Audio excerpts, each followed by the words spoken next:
Le 28 juin dernier se tenait à la Malbaie la grande première du spectacle interactif Cité Mémoire Charlevoix. TVCO était sur place pour rencontrer Michel Lemieux et Michel-Marc Bouchard, les créateurs de cette œuvre en 5 tableaux. Moi, ce qui m'inspire, c'est vraiment de transporter les gens, transporter le public, les faire rêver, en fait. Et dans le cas de Cité Mémoire, c'est sur l'histoire, donc c'est une histoire extrêmement riche dans Charlevoix. L'idée, c'est vraiment d'émerveiller les gens et d'allumer leur imagination, mais aussi d'allumer leur curiosité. À savoir, on évoque les goélettes de Charlevoix dans un tableau, ça m'intéresse, je peux par la suite. Le fait que les tableaux de Cité Mémoire lancent plein de pistes aux gens comme ça, d'intérêt, je crois que les gens et les jeunes vont vraiment s'intéresser plus à leur histoire. Dans Cité Mémoire Charlevoix, il y a 5 tableaux qui sont très diversifiés. En fait, on a vraiment essayé de ne pas reproduire 5 fois la même expérience. Chaque tableau est environ 10-12 minutes et ça part d'un tableau projeté sur une immense falaise qu'on appelle le Cran, ici, qui est en face de la Malbaie.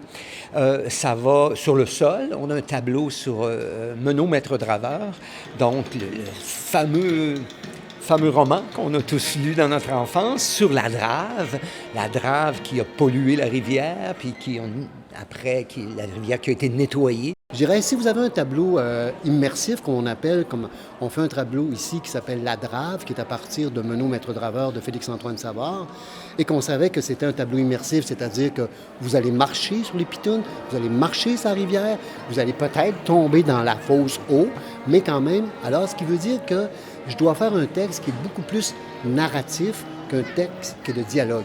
Parce que tu es enveloppé dans une situation, c'est ludique, alors c'est mieux d'avoir... alors ce qui fait que ça décide effectivement de quelle façon on va l'écrire. On a un autre tableau un peu plus loin, sur le mur arrière du musée de Charlevoix, sur Rodolphe Forget, Louis Laveugle qui est venu chez... Donc, une rencontre du plus riche et du plus pauvre, en fait. Je pense que j'aime beaucoup Louis Laveugle chez les Forgettes, parce que je raconte l'histoire. 2 phrases qu'on a trouvées, qui étaient Rodolphe Forget, l'homme le plus riche de la région, qui a invité l'homme le plus pauvre de la région, qui est Louis Laveugle, qui est un quêteux, qui en même temps est un musicien, un raconteur d'histoire, et l'a invité à distraire ses invités. Et j'ai inventé la scène où ils se rencontrent. On va un petit peu plus loin, devant l'église de Pointe-au-Pic, et là, on a un tableau sur 3 femmes très importantes de la région. Thérèse Casgrain, qui était la fille de Rodolphe Forget, qui est devenue une femme très importante pour les droits des femmes. Laure Gaudreau, qui est une syndicaliste qui a été très importante pour les enseignants. Et Laure Conant, qui est au 19e siècle, qui était une romancière de la Malbaie, qui a été la première femme à publier. Alors, devant l'église, on est à l'intérieur, il y a 3 écrans installés, puis on est à l'intérieur de cette scène-là. C'est très immersif. C'est un plus petit tableau, mais extrêmement immersif, avec Marie-Thérèse Fortin, entre autres, qui fait Thérèse Casgrain. Et le dernier tableau, le 5e, est ici au manoir, qui est un tableau vraiment ambiant.